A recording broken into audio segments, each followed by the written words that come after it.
ഇപ്പോൾ അടുത്ത തെരഞ്ഞെടുപ്പുകൾ അത് എപ്പോഴാണത് പ്രഖ്യാപിക്കുന്നത്? ഒരുപക്ഷെ അടുത്ത ആഴ്ച പ്രഖ്യാപിച്ചേക്കാം. നമുക്കതിൻ്റെ കൃത്യമായ സമയക്രമമൊന്നും അറിയില്ല. എങ്കിൽ പോലും പാർട്ടി അതിനൊക്കെയുള്ള ഒരുക്കങ്ങളിലേക്ക് കടക്കുകയാണ് എന്നുള്ളതാണ് പുറത്തു വരുന്ന വിവരം. വളരെ നിർണായകമായ തെരഞ്ഞെടുപ്പുകളാണ് വരാനിരിക്കുന്നത് നമുക്കറിയാം. കഴിഞ്ഞ തെരഞ്ഞെടുപ്പിൽ ഏത് തരത്തിലേക്കാണ് പാർട്ടി വലിയ തിരിച്ചടി നേരിട്ടത് എന്നതും നമുക്കറിയാവുന്നതാണ്. അതിനുശേഷം ഉണ്ടായിട്ടുള്ള രാഷ്ട്രീയ വിവാദങ്ങൾ, ഇപ്പോൾ നടന്നുകൊണ്ടിരിക്കുന്ന ഒട്ടേറെ കാര്യങ്ങൾ, അതെല്ലാം ഈ തെരഞ്ഞെടുപ്പിനെ ബാധിക്കുമെന്നുള്ളതിലും തർക്കമില്ല. അപ്പോൾ അത് എത്രത്തോളം വലിയ വെല്ലുവിളിയായാണ് പാർട്ടി ഈ തെരഞ്ഞെടുപ്പുകളെ നേരിടുന്ന ഘട്ടത്തിൽ കാണുന്നത്? CPIM-ഉം ഇടതുപക്ഷ ജനാധിപത്യ മുന്നണിയും ഉപതെരഞ്ഞെടുപ്പുകളെ നേരിടാനുള്ള എല്ലാ തയ്യാറെടുപ്പുകളും പൂർത്തിയാക്കി കഴിഞ്ഞിട്ടുണ്ട് എന്നാണ് ഞാൻ മനസ്സിലാക്കുന്നത്. ഏത് സന്ദർഭത്തിൽ തെരഞ്ഞെടുപ്പ് പ്രഖ്യാപിച്ചാലും ശക്തമായ പോരാട്ടം നടത്താൻ കഴിയുന്ന വിധത്തിൽ CPIM-ഉം ഇടതുപക്ഷ ജനാധിപത്യ മുന്നണിയും ഒരുങ്ങി കഴിഞ്ഞിട്ടുണ്ട്. ഉപതെരഞ്ഞെടുപ്പുകളെ നേരിടുന്ന കാര്യത്തിൽ 1957 ആദ്യത്തെ ഗവൺമെന്റിന്റെ കാലത്തെ ഉപതെരഞ്ഞെടുപ്പ് കാലം മുതൽ തീർച്ചയായിട്ടും കമ്മ്യൂണിസ്റ്റ് പാർട്ടികൾക്ക് സവിശേഷമായ ഒരു ശേഷിയുണ്ട് എന്ന് നമ്മൾ മനസ്സിലാക്കിയിട്ടുള്ളതാണ്. അന്ന് ദേവികുളം ഉപതെരഞ്ഞെടുപ്പിൽ നമ്മുടെ കമ്മ്യൂണിസ്റ്റ് പാർട്ടിയുടെ അന്നത്തെ അവിഭക്ത പാർട്ടിയുടെ ഇടപെടൽ മുതൽ ഏറ്റവും ഒടുവിലത്തെ ഉപതെരഞ്ഞെടുപ്പുകൾ വരെ 2019 ലോക്സഭാ തെരഞ്ഞെടുപ്പിന് ശേഷം നടന്ന ഉപതെരഞ്ഞെടുപ്പ് വരെ കേരളത്തിൽ ഇടതുപക്ഷം നടത്തിയിട്ടുള്ള പ്രവർത്തനങ്ങൾ നമ്മൾ കണ്ടതാണ്. 2019 ലോക്സഭാ തെരഞ്ഞെടുപ്പിലും ഇന്നിപ്പോ 2024 കണ്ടതുപോലെ തന്നെ കനൽ ഒരു തരി എന്നൊക്കെ സോഷ്യൽ മീഡിയയിൽ പറയുന്നത് പോലെ LDF-ന് ഒരു സീറ്റ് മാത്രമേ ഉണ്ടായിരുന്നുള്ളൂ. ആലപ്പുഴ മാത്രമേ അന്നുണ്ടായിട്ടുള്ളൂ, ഇന്ന് ആലത്തൂർ. പക്ഷെ 2019 ലോക്സഭയിലേക്ക് 6 UDF MLA-മാർ അന്ന് വിജയികളായി പോയപ്പോൾ, 5 UDF MLA-മാരും ഒരു ഇടതുപക്ഷ MLA-യും വിജയികളായി പോയപ്പോൾ 6 നിയമസഭാ മണ്ഡലങ്ങളിൽ 6 മാസത്തിന് ശേഷം ഉപതെരഞ്ഞെടുപ്പ് വന്നു. എന്താണ് അന്നുണ്ടായ റിസൾട്ട്? 2019 ഒരു സീറ്റിലേക്ക് ഒതുങ്ങിയ LDF പക്ഷെ 6 മാസത്തിന് ഉള്ളിൽ നിയമസഭയിലേക്ക് 6 മണ്ഡലങ്ങളിലേക്കുള്ള ഉപതെരഞ്ഞെടുപ്പ് വന്നപ്പോൾ LDF അതിന്റെ സിറ്റിംഗ് സീറ്റ് നിലനിർത്തി എന്നതുപോലെ തന്നെ UDF-ന്റെ കൈവശമുണ്ടായിരുന്ന 3 മണ്ഡലങ്ങൾ LDF പിടിച്ചെടുത്തു. അപ്പൊ അത് നമ്മുടെ മുന്നിലെ ഒരു അനുഭവമാണ്. അതുകൊണ്ട് ഈ 2024 ലോക്സഭാ തെരഞ്ഞെടുപ്പിൽ കേരളത്തിൽ ഇടതുപക്ഷത്തിന് വലിയ തിരിച്ചടിയാണ് ഉണ്ടായത്. അതൊരു യാഥാർത്ഥ്യമാണ്. പക്ഷെ അത് അങ്ങനെ തന്നെ നിലനിൽക്കുന്നില്ല. അപ്പോൾ അത് കഴിഞ്ഞിട്ട് ലോക്സഭാ തെരഞ്ഞെടുപ്പ് കഴിഞ്ഞ് ഏതാണ്ട് ഒരു 2 മാസത്തിന് ശേഷമാണ് 43 തദ്ദേശ സ്വയംഭരണ സ്ഥാപനങ്ങളിലെ വാർഡുകളിലേക്കുള്ള ഉപതെരഞ്ഞെടുപ്പ് നടന്നത്. അതിൽ ജില്ലാ പഞ്ചായത്ത് വാർഡുണ്ട്, ബ്ലോക്ക് പഞ്ചായത്ത് വാർഡുകളുണ്ട്, കോർപ്പറേഷൻ നഗരസഭാ വാർഡുകൾ ഉണ്ടായിരുന്നു. ഇങ്ങനെ 43 വാർഡുകളിലേക്കുള്ള ഉപതെരഞ്ഞെടുപ്പ് നടന്നപ്പോൾ 23 സീറ്റിലും ഇടതുപക്ഷം വിജയിച്ചു. അതിൽ തിരുവനന്തപുരം ജില്ലയിലെ വിജയം എടുത്തു പറയേണ്ടതാണ്. 8 വാർഡുകളിലാണ് തിരുവനന്തപുരം ജില്ലയിൽ, ഒരു ജില്ലാ പഞ്ചായത്ത് വാർഡ് തൊട്ട് ഗ്രാമപഞ്ചായത്ത് വരെ 8 വാർഡുകളിൽ ഉപതെരഞ്ഞെടുപ്പ് നടന്നപ്പോൾ ആ 8-ൽ 4 UDF-ന്റെ സിറ്റിംഗ് സീറ്റുകളും 4 BJP-യുടെ സിറ്റിംഗ് സീറ്റുകളുമായിരുന്നു. പക്ഷേ UDF-ന്റെയും BJP-യുടെയും കൈവശമുണ്ടായിരുന്ന ആ 8 സീറ്റുകളിലും തിരുവനന്തപുരം ജില്ലയിൽ ഇടതുപക്ഷമാണ് വിജയിച്ചത്. ലോക്സഭാ തെരഞ്ഞെടുപ്പിൽ വലിയ പരാജയം തിരുവനന്തപുരം ലോക്സഭാ മണ്ഡലത്തിലും ആറ്റിങ്ങൽ ലോക്സഭാ മണ്ഡലത്തിലും നേരിട്ട ഇടതുപക്ഷം 2 മാസത്തിനുള്ളിൽ തിരുവനന്തപുരം ജില്ലയിൽ ഇങ്ങനെ വലിയ തിരിച്ചുവരവാണ് നടത്തിയിട്ടുള്ളത്. അതുകൊണ്ട് ഈ ഉപതെരഞ്ഞെടുപ്പുകളെ നേരിടുക എന്നുള്ള കാര്യത്തിൽ ഏതെങ്കിലും തരത്തിലുള്ള ആശങ്കയോ ഏതെങ്കിലും തരത്തിലുള്ള പ്രതിസന്ധിയോ ഇടതുപക്ഷത്തിന്റെ മുന്നിലില്ല. ശരി, ഇപ്പോൾ പക്ഷേ നിലവിലുള്ള വിവാദങ്ങൾ, അത് ഒട്ടേറെ വിവാദങ്ങളുണ്ട്. അത് പാർട്ടിയിൽ നിന്ന് തന്നെ ഭിന്നാഭിപ്രായം പല കാര്യങ്ങളിലും ഉണ്ട്. അത് ഈ പാർട്ടിക്കുള്ളിൽ നടക്കുന്ന ചില ചർച്ചകളായൊക്കെ നമ്മൾ പുറത്തേക്ക് എത്തുന്നുണ്ട്. മറ്റൊന്ന്, മുന്നണിയിൽ അത് ഘടകകക്ഷികൾക്ക് ഭിന്നാഭിപ്രായമുള്ള വിഷയങ്ങളുണ്ട്. ആ വിഷയങ്ങളെല്ലാം നിലനിൽക്കെ തന്നെ ഒരു തെരഞ്ഞെടുപ്പിനെ നേരിടാൻ പോകുമ്പോൾ അത് എത്രത്തോളം എളുപ്പമാകും എന്നതാണ് ചോദ്യം. ശ്രീ VPP മുസ്തഫ, CPIM-ലോ ഇടതുപക്ഷ ജനാധിപത്യ മുന്നണിയിലോ ഏതെങ്കിലും വിഷയത്തിൽ ഭിന്നിപ്പില്ല. സ്വാഭാവികമായിട്ടും ഒരു പാർട്ടി, ആ പാർട്ടിയുടെ കമ്മിറ്റി യോഗങ്ങൾ ചേരുമ്പോൾ വ്യത്യസ്ത അഭിപ്രായങ്ങൾ ഉണ്ടാകും.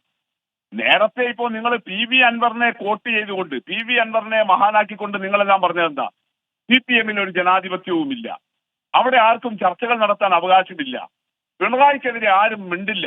പക്ഷെ ഇന്ന് നിങ്ങൾ എല്ലാ ചാനലുകളും പറയുന്നത് പിണറായിക്കെതിരെ ഇന്നലെ നടന്ന CPIM-ന്റെ സംസ്ഥാന കമ്മിറ്റിയിൽ വലിയ ചർച്ച നടന്നു എന്നാണ്. അപ്പൊ അതുകൊണ്ട് CPIM-നകത്ത് എല്ലാ കാലത്തും ഈ ഉൾപാർട്ടി ജനാധിപത്യമുണ്ട്. അല്ല, ചർച്ച ഇന്നലെ നടന്നു. മാത്രം ഒരു പക്ഷേ ദിവസം അപ്പോഴും ഉണ്ടായതല്ല. അദ്ദേഹം പറയുന്നത് എന്താണ്? ഞാൻ പറയുന്നതാണ് ശരിയായ നിലപാട്. ഇതല്ലേ കഴിഞ്ഞ ദിവസം വാർത്താ സമ്മേളനത്തിൽ അദ്ദേഹം സ്വരം കടുപ്പിച്ചുകൊണ്ട് പറഞ്ഞത്, ശ്രീ VPP മുസ്തഫ. അത് ഘടകകക്ഷികൾക്ക് സ്വരം പോലും കടുപ്പിച്ചത് ബോധ്യപ്പെടാത്ത തരത്തിലേക്കുള്ള ഒരു നിലപാടല്ലേ? അദ്ദേഹം സ്വരം കടുപ്പിച്ചത് അദ്ദേഹത്തിന്റെ നിലപാട് ഉറപ്പിച്ച് പറയാൻ വേണ്ടിയിട്ടല്ല. ആ മാധ്യമ സമ്മേളനം കണ്ടിട്ടുള്ള എല്ലാവർക്കും ബോധ്യമാണല്ലോ അദ്ദേഹം സ്വരം കടുപ്പിച്ചത് എപ്പോഴാ, ഒന്ന് ശബ്ദം ഉയർത്തേണ്ടി വന്നത് എപ്പോഴാ. ഒരു മര്യാദയുമില്ലാതെ, ഒരു മാധ്യമ ധർമ്മവുമില്ലാതെ അവിടെ ഒത്തുകൂടിയ മാധ്യമപ്രവർത്തകരാകെ ഒരുമിച്ച് ചോദ്യങ്ങൾ ഉയർത്തി ഒരുതരം കിളിക്കൂട്ടിലെ ചലപില ശബ്ദം പോലെ ഒരു അന്തസ്സുമില്ലാതെ മാധ്യമപ്രവർത്തകർ അല്ല, അതേ വാർത്താ സമ്മേളനത്തിൽ തന്നെയാണ് ഏറ്റവും കൂടുതൽ പൊട്ടിച്ചിരിക്കുന്ന പിണറായി വിജയനെയും നമ്മൾ കണ്ടത്. അതുകൊണ്ട് പിണറായി വിജയൻ ശബ്ദമുയർത്തിയത്, സ്വരം കടുപ്പിച്ചത് അങ്ങനെയാണ് എന്നുള്ളത് ആ പത്രസമ്മേളനം കണ്ടിട്ടുള്ള, മാധ്യമ സമ്മേളനം കണ്ടിട്ടുള്ള എല്ലാവർക്കും ബോധ്യമുള്ളതാണ്. അത് നിങ്ങൾ വേറൊരു രീതിയിൽ വ്യാഖ്യാനിക്കാൻ ശ്രമിച്ചാൽ നടക്കുന്ന കാര്യമല്ല. രണ്ട്, CPIM-നകത്ത് ചർച്ചകൾ നടത്തി ഒരു നിലപാടെടുക്കുന്നു. ഇടതുപക്ഷ ജനാധിപത്യ മുന്നണിയിൽ ചർച്ചകൾ നടത്തി ഒരു നിലപാടെടുക്കുന്നു. എല്ലാവരും ചർച്ചയിൽ അഭിപ്രായങ്ങൾ പറയുന്നു.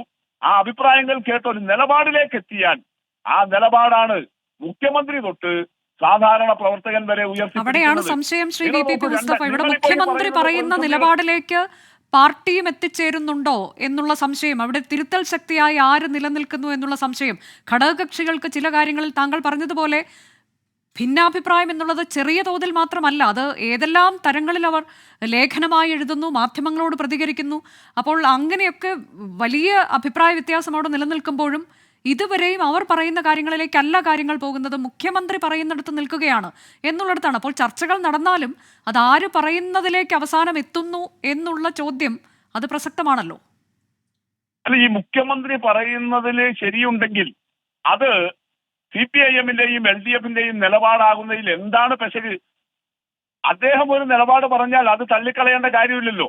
അത് വസ്തുതയാണെങ്കിൽ ആ നിലപാടായിരിക്കും സ്വീകരിക്കപ്പെടുക. നിങ്ങൾ ഈ പറഞ്ഞല്ലോ ഇപ്പൊ പത്രങ്ങളിൽ ലേഖനമായിട്ട് വരുന്നു എന്നൊക്കെ, അത് CPI-യെ കുറിച്ചാണ് ഉദ്ദേശിച്ചതെങ്കിൽ ജനയുഗത്തിൽ വന്ന് ഇന്ന് തന്നെ മറ്റൊരു വാർത്ത വന്നു. അങ്ങനെ ജനയുഗത്തിൽ വന്ന ലേഖനം, പ്രകാശ് ബാബു എഴുതിയ ലേഖനം, അതിനെ സംബന്ധിച്ച് അതിന്റെ പാർട്ടി സെക്രട്ടറി ബിനോയ് വിശ്വം മറ്റൊരു അഭിപ്രായം രേഖപ്പെടുത്തി എന്നുള്ളതും വന്നിട്ടുണ്ട്. അതുകൊണ്ട് നിങ്ങൾ ഇങ്ങനെ ഇടതുമുന്നണി അല്ല, അങ്ങനെയൊന്നുമില്ല, അങ്ങനെ ഒരാൾക്ക് മാത്രമേ ആ പാർട്ടിയിൽ സംസാരിക്കാവൂ എന്നൊന്നുമില്ല എന്നൊക്കെ പിന്നീട് അത് തിരുത്തി പറയുന്നുണ്ട്. പക്ഷെ അവിടെ പോലും അങ്ങനെ ഒരു ഭിന്നാഭിപ്രായം വന്നെങ്കിൽ പോലും അത് അദ്ദേഹം പറഞ്ഞ നിലപാടിലല്ല അഭിന്നാഭിപ്രായമുള്ളത്. അദ്ദേഹം കൂടി അത് പറഞ്ഞു, ഇവിടെ ഞാൻ മാത്രം സംസാരിച്ചാൽ മതി എന്നൊരു തരത്തിലേക്ക് ബിനോയ് വിശ്വം അഭിപ്രായ പ്രകടനം നടത്തി എന്നുള്ളതാണ്. അല്ലാതെ നിലപാട് തെറ്റിപ്പോയി എന്നല്ല പറയുന്നത്. അല്ല, അതാണല്ലോ ശരി. ഒരു പാർട്ടി എന്ന് പറയുമ്പോൾ എന്താണ്, അതിന്റെ യോഗം കൂടുന്നു, ആ കമ്മിറ്റിയിലുള്ളവരെല്ലാം അവരവർക്കുള്ള അഭിപ്രായം പറയുന്നു, ആ ചർച്ചകൾക്ക് ശേഷം അവരൊരു ഏകീകൃതമായ നിലപാടിലേക്ക് എത്തുന്നു. പിന്നെ ആ നിലപാടാണ് പറയേണ്ടത്. പക്ഷെ നിങ്ങളിപ്പോ കോൺഗ്രസിൽ പറയുന്നത്, ഓരോ നേതാവ് ഓരോ അഭിപ്രായം പറയുന്നു, പുറമെ പരസ്യമായിട്ട് പറയുന്നു. അത് ജനാധിപത്യമാണോ? അതാണോ ജനാധിപത്യം? അത് അരാജകത്വമാണ്, അനാർക്കിസമാണ്. കോൺഗ്രസ് ഒരു പാർട്ടിയാണെങ്കിൽ അതിന്റെ കമ്മിറ്റി കൂടി അതിലെല്ലാവർക്കുള്ള അഭിപ്രായം കേട്ട് കോൺഗ്രസിന്റെ ഒരു നിലപാട് പറയണം. അങ്ങനെയല്ലേ ചെയ്യേണ്ടത്? അപ്പൊ അതിന് പകരം നിങ്ങൾ ഈ CPIM-ലോ ഇടതുമുന്നണിയിലോ ഒക്കെയുള്ള നിലപാടുകളെ ജനാധിപത്യമില്ലായ്മ എന്ന് പറയുന്നത് അങ്ങേയറ്റം ബോഷ്കായ ഒരു സമീപനമാണ്. പിന്നെ ഈ ചർച്ചകളും വിവാദങ്ങളും, നിങ്ങൾ 2021 നിയമസഭാ തെരഞ്ഞെടുപ്പിന്റെ തൊട്ട് മുമ്പിലുള്ള സാഹചര്യം ഓർമ്മിക്കൂ. ഒരു മാധ്യമപ്രവർത്തകൻ എന്നുള്ളതിൽ താങ്കൾക്ക് ഓർമ്മയുണ്ടാകുമല്ലോ. ഇതുപോലെ വിവാദങ്ങളുടെ ഇതല്ലല്ലോ, ഇതിനേക്കാൾ വലിയ പെരുമഴയായിരുന്നില്ലേ അത്?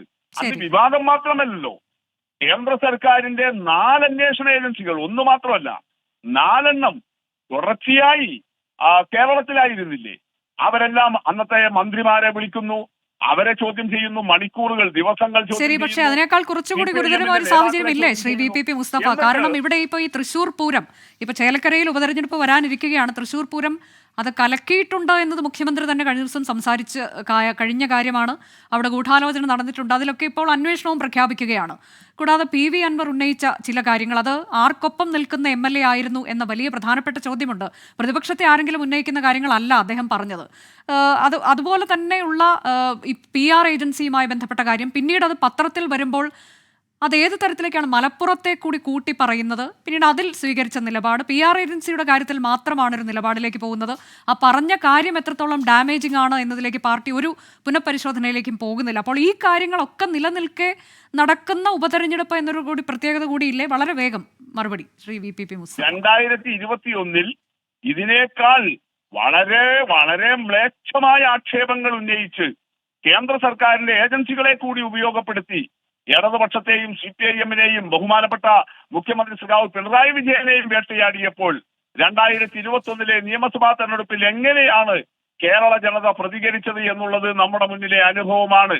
അതുകൊണ്ട് വലതുപക്ഷ പിന്തിരിപ്പൻ പ്രതിലോമ ശക്തികളും വലതുപക്ഷ മാധ്യമങ്ങളും ചേർന്ന് കൃത്യമായ രാഷ്ട്രീയ ലക്ഷ്യത്തോടുകൂടി ഇടതുപക്ഷ വിരുദ്ധ പൊതുബോധം സൃഷ്ടിക്കണം എന്ന ഏക അജണ്ടയിൽ ഇങ്ങനെ വിവാദങ്ങൾ ഉണ്ടാക്കിയാൽ അതിന്റെ മുന്നിൽ വഴിതെറ്റിപ്പോകുന്നവരല്ല കേരളത്തിലെ, പ്രത്യേകിച്ച് പാലക്കാട്ടെയും ആലത്തൂരിലെയും നല്ല വിവേകമുള്ള ജനത. അതുകൊണ്ട് അവർക്ക് കൃത്യമായിട്ട് കാര്യങ്ങളെ വ്യവച്ഛേദിച്ചറിയാൻ വേണ്ടി കഴിയും. നമ്മൾ കുറച്ച് മാധ്യമങ്ങളും കുറച്ച് വലതുപക്ഷ പിന്തിരിപ്പൻ പ്രതിലോമ ശക്തികളും കൂടി നിരന്തരമായി പറഞ്ഞതുകൊണ്ട് അതാണ് കേരളത്തിന്റെ പൊതുബോധം, അതാണ് പാലക്കാട്ടെയും ആലത്തൂരിന്റെയും പൊതുബോധം എന്ന ഒരു തെറ്റിദ്ധാരണയും ഉണ്ടാകേണ്ടതില്ല എന്നുള്ളത് 2021 ഈ കേരളം നൽകിയ അനുഭവമാണ്.